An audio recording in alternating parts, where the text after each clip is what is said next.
No, în momentul ăla, eu unul am înlemnit când am văzut ce e acolo. Efectiv, n-am vrut să intru.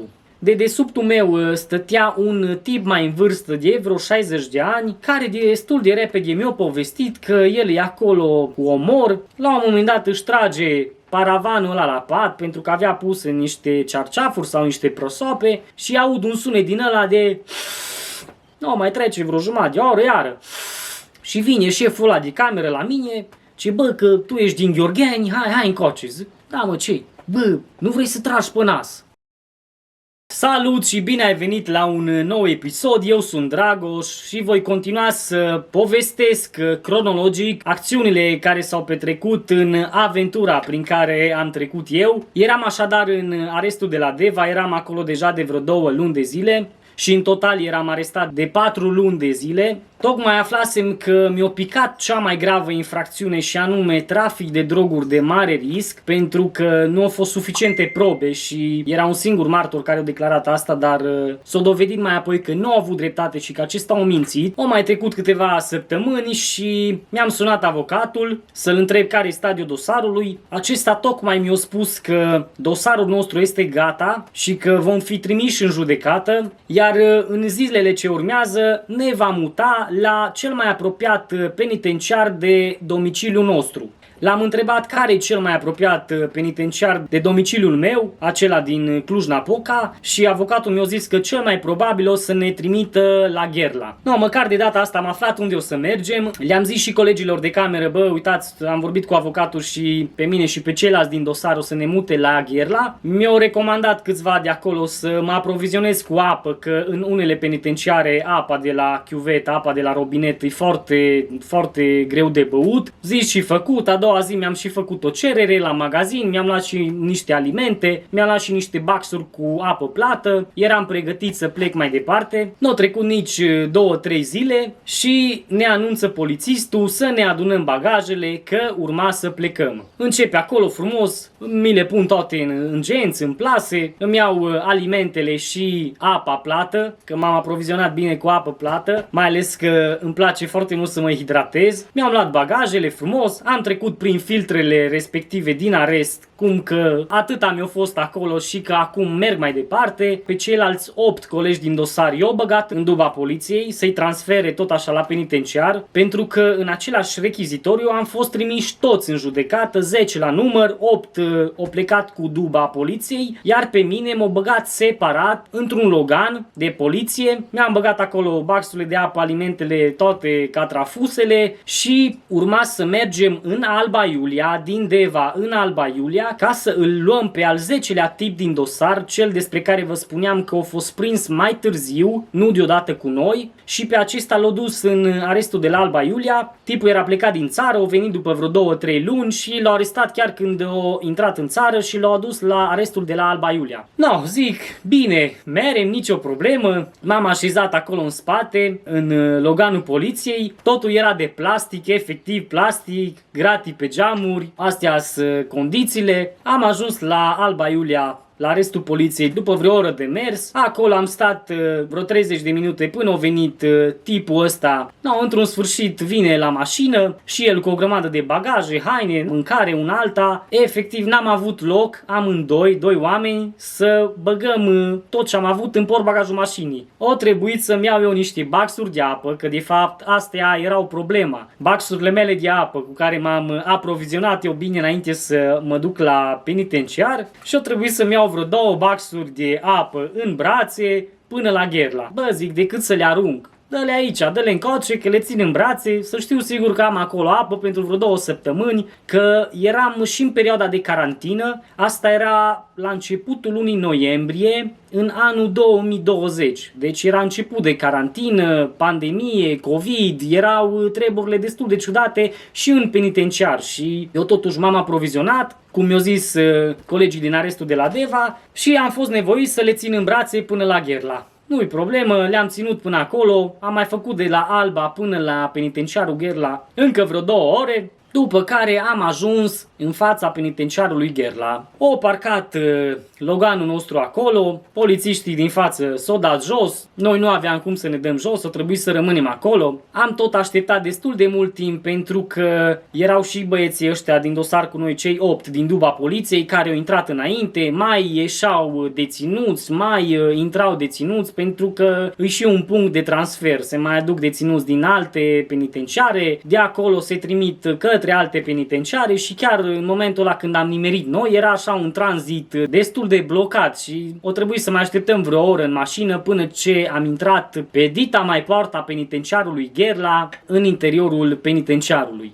Am trecut de o poartă imensă, nu știu, cred că are vreo 6 metri, 8 metri poarta aia de fier mare. Am intrat cu Loganul în penitenciar, acolo iarăși mai era o poartă. Menționez că penitenciarul de la Gherla este un penitenciar de maximă securitate, unde foarte mulți oameni au condamnări pe viață și da, nu prea sunt șanse de a evada de acolo. Au niște garduri foarte, foarte mari, de jur împrejur. E așa o clădire cu istorie, o clădire foarte veche și s-a simțit asta încă de când am intrat acolo, o clădire foarte bine îngrădită și păzită. Am trecut și de a doua poartă, o oprit Loganul frumos, au mai venit niște polițiști din penitenciar în jurul nostru, ne-am dat bagajele jos din mașină și trebuia să ne ducem bagajele de la mașină în filtru, în primul punct de intrare în penitenciar.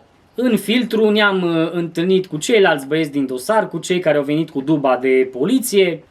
Era primul impact într-adevăr cu penitenciarul și s-a simțit asta încă de când am intrat acolo. Deja era next level, era altceva. Am schimbat câteva vorbe, care ce-o mai auzit de cum e pe acolo, care o mai fost pe acolo și ne-au mai dat niște sfaturi, ce să facem, ce să nu facem. Am mai rămas și acolo în filtru vreo 2-3 ore, iarăși ne-au percheziționat toate bagajele, în fiecare cutiuță, în fiecare pantof, dacă e ceva interzis. Ne-au pus să ne alegem hainele și alimentele cu care vrem să intrăm în cameră și cele pe care vrem să le depozităm la magazie. A venit un tip care ne-a făcut poze la fiecare cu un aparat, poze de profil pentru un card pe care orice deținut îl deține. Cu acel card poți să mergi la magazin să-ți cumperi una și alta sau poți să suni din telefonul penitenciarului cu acel card și cu codul de pe acel card. Cardul acela în penitenciar de fapt e ca un buletin. Tot acolo ai și banii pe care îi ai în cont. Ne-au făcut tipul ăsta poze la toți, ne-au mai cerut câteva date, nume, prenume, părinți, ca să știe sigur că noi suntem cei care trebuie să fim și care suntem și în acte. Și primii cu care au terminat au fost, bineînțeles, băieții care au venit cu duba, cei 8, i-au trecut printr-un alt punct de acces să-i bage în camere. Eu cu tipul ăsta din Alba am rămas acolo, la noi a mai durat încă vreo jumătate de oră. A venit un polițist și ne-a dat un cearceaf, ne-a dat o pătură din aia de ceva lână sau nu știu, ceva pătură și o pernă care de fapt era o bucată de burete, efectiv un burete tăiat așa dreptunghiular. Un burete galben tăiat dreptunghiular. Ni le-a dat, o mai dat un polițist de acolo niște dume că băieți că cu atâta mâncare nu știu cu ce rămâneți voi peste 2-3 zile, că o să vi le puneți în frigider și nu o să le mai găsiți. Și râdeau acolo vreo 2-3 polițiști că într-adevăr aveam mâncare și eu și tipul ăsta din Alba, că ne-am aprovizionat bine, că știam cam ce urmează și nu aveam dreptul nici la vizită, erau restricționate treburile pentru că urma să intrăm într-o perioadă de carantină de 2 săptămâni. Înainte să ne mute pe secția de arestați preventivi, pentru că nu eram condamnați definitiv, aveam de stat 2 săptămâni pe o cameră de tranzit, o cameră de carantină. Stăteam noi acolo în punctul ăla de acces și la un moment dat deschide un polițist ușa, zice: haideți băieți, luați-vă bagajele, haideți că vă duc la cameră. Acolo erau numai porți de fier și gratii. La fiecare punct din ăsta de acces era o poartă de fier și gratii. Ne-au trecut și printr-un filtru ca în aeroport, unde ne-am pus toate bagajele pe o bandă să le scaneze polițistul care era acolo, să se asigure că nu avem ceva arme sau cuțite sau droguri sau ce lucruri interzise. Ne-am luat din nou bagajele și am mers după polițistul care urma să ne bage în cameră.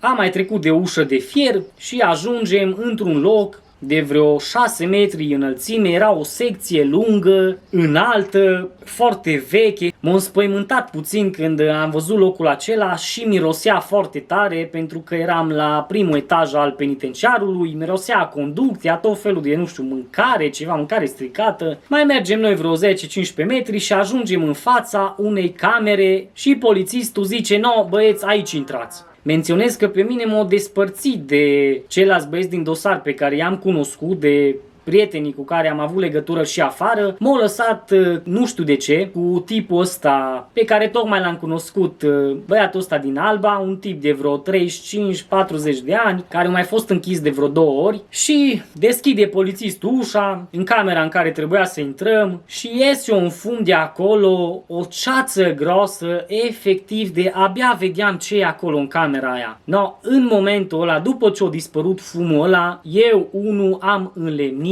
când am văzut ce e acolo. Era o cameră lungă de vreo 60 de metri pătrați în care erau 24 de paturi. Paturi așa câte două, unul jos și unul sus, paturi supraetajate, 24 de paturi din astea într-o cameră de 60 de metri pătrați. Oamenii stăteau acolo în paturi, pentru că era deja după masa spre seara. Oamenii stăteau în paturi ca șobolani. Asta mi-a dat impresia, primul impact când am văzut camera aia. Efectiv, n-am vrut să intru.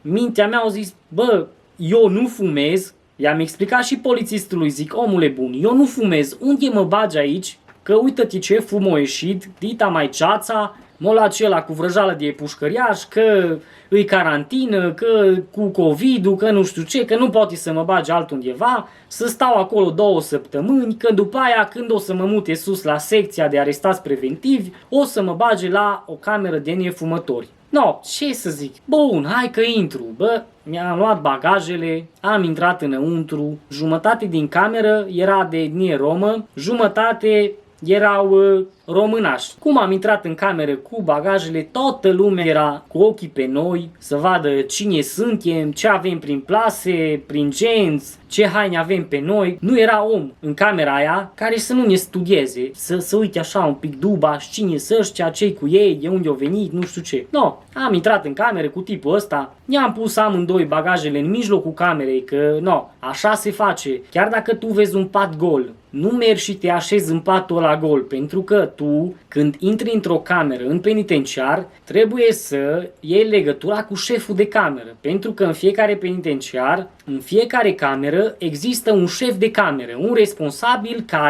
responsabil deținut. De obicei, ăla cel mai mare, cam ăla e cel mai masiv, care poate să țină lucrurile sub control sau care poate să-și facă de cap acolo. Nu aleg polițiștii șeful de cameră, ci ori ți se impune că, bă, eu sunt șeful de cameră, că eu sunt cel mai tare, ori, no, prin decizie, dacă oamenii din cameră se înțeleg, aleg un șef de cameră. Ne lăsăm bagajele în mijlocul camerei, no, salutăm lumea pe acolo, mă duc, dau mâna cu ei, salut Dragoș, salut nu știu cum, Andrei, cum eu mai chema pe toți, și ajung și la șeful de cameră, fac cunoștință cu el, salut și îmi dau seama că îl cunosc pe tipul ăsta. Era un tip din Gheorgheni de vreo 35 de ani, l-am mai văzut, am mai auzit de el niște lucruri, m-a întrebat ce caut acolo, cu ce faptă îs, i-am zis că uite cu trafic de droguri. Instant mi-a zis: ești de-a meu cu droguri, dar cu cât i-o prins? Și zic: m-a prins cu 11 kg de iarbă. No, deja am început să discutăm, aveam subiecte comune de discuție, o mai trecut ceva timp, no, un pic m-am mai acomodat pe acolo, deși a fost un impact destul de dur pentru mine și la un moment dat, mai trece vreo jumătate de oră, îl întreb: no, uite, o să îmi dai un pat, te rog frumos, să mă așez și eu într-un pat. Să uită tipul acolo prin cameră, zice: bă, uite, acolo sau acolo poți să ți-l alegi pe ăla sau pe ăla. Zic: mulțumesc frumos, mi-am luat bagajele, mi-am ales un pat din colțul camerei, pentru că cumva mă și simțeam în siguranță în colțul camerei, eram și aproape de geam, că era un fum acolo, majoritatea fumau, m-am așezat lângă geam, mi-am băgat bagajele sub pat, De dedesubtul meu stătea un tip mai în vârstă de vreo 60 de ani, tot așa de pe undeva din jurul Clujului, care destul de repede mi-a povestit că el e acolo cu omor pentru că s-a certat cu nevastă sa și au aruncat niște benzină pe ea și i-a dat foc. No, dar la nerv, nu știu, s-a certat el, părea că îi pare rău de ce-a făcut, era și el ars pe mâini, pe ăsta, no, zic, ce să faci, omule? Momente nepotrivite, nervi, agitație, certuri. Mi-am întins cearceaful pe pat, mi-am pus pătura, perna. Era o cameră foarte înaltă, de vreo tot așa, de vreo 6 metri, ca și secția. Chiar cum am intrat pe ușă, în partea dreaptă era o baie cu 2 chiuvete, cu o oglindă și 2 WC-uri. Și în rest era un singur televizor chiar deasupra cum intrai pe ușă în cameră. În rest erau paturile astea pline de oameni, eram acolo în momentul acela cam 20-22 de oameni, într-o cameră de 24 de oameni.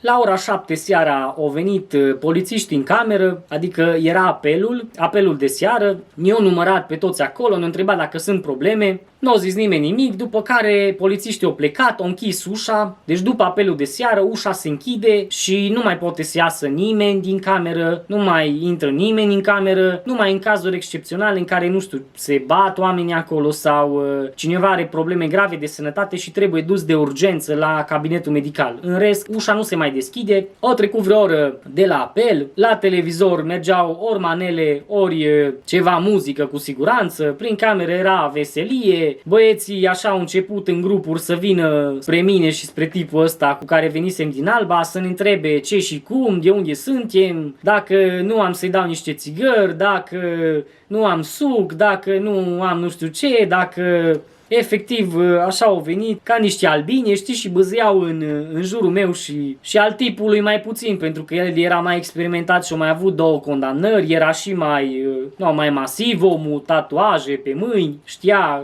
cum stă treaba, deși era și el rezervat. După puțin timp am observat că șeful ăsta de cameră, tipul ăsta din Gheorgheni, la un moment dat își trage paravanul ăla la pat, pentru că avea pus niște cearceafuri sau niște prosoape, își trage paravanul ăla la pat și aud un sunet din ăla de... No, zic, ok, și-o fi suflat omul nasul, o fi tras pe nas. Mi-era greu să cred, știi, dar zic, bă, ceva s-o fi întâmplat. No, mai trece vreo jumătate de oră, iară. Aud acolo în cameră, lumea, no, râdea, asculta manele, mai venea câte unul la mine să mă întrebe de una alta. No, n-ai ce să faci, trebuie să vorbești cu oamenii, nu poți să stai ca o victimă în pat sau să te refugiezi de toți, că efectiv nu poți. No, întrebam și eu, cu ce ești aici? Majoritatea, bineînțeles, că erau cu furt și furturi, no, relativ niște furturi din astea, niște găinării, din punctul meu de vedere. Mai trece vreo oră, deja era vreo 9-10 seara și vine șeful ăla de cameră la mine, ce bă, că tu ești din Gheorgheni, hai încoace. Zic, da mă, ce? Bă, nu vrei să tragi pe nas? Bă, zic, nu vreau mă, omule, mersi mult, eu nu trag pe nas, mulțumesc, dar chiar nu vreau, mersi. Bă, hai că am o marfă bună, nu știu ce, așa îți dă marfa asta, zic, ei mă, hai de capul meu. No, primul impact în penitenciar. Bă, zic, nu vreau, mersi mult, chiar uite, vreau să mă odihnez, vreau să stau liniștit, chiar nu vreau, mulțumesc, simți-te bine, dacă îți place ție, dar eu chiar nu vreau. No, așa, dezamăgit un pic, no, eu eram cu droguri acolo, știi, probabil am vrut să ne anturăm pe acolo, să ne petrecem, să treacă timpul mai ușor. Da, am refuzat politicos, m-am dus frumos în patul meu și m-am pus să dorm. Ce s-a mai întâmplat în următoarele zile, după ce am ajuns în penitenciar, veți afla în episodul următor. Până atunci vă doresc numai bine, sănătate și să aveți grijă mare de voi. V-am pupat, o seară minunată, o zi splendidă, o dimineață fermecătoare și o noapte incredibilă. Toate cele bune, vă pup și abia aștept să ne auzim din nou. No. Fără no. No mătii. Nea.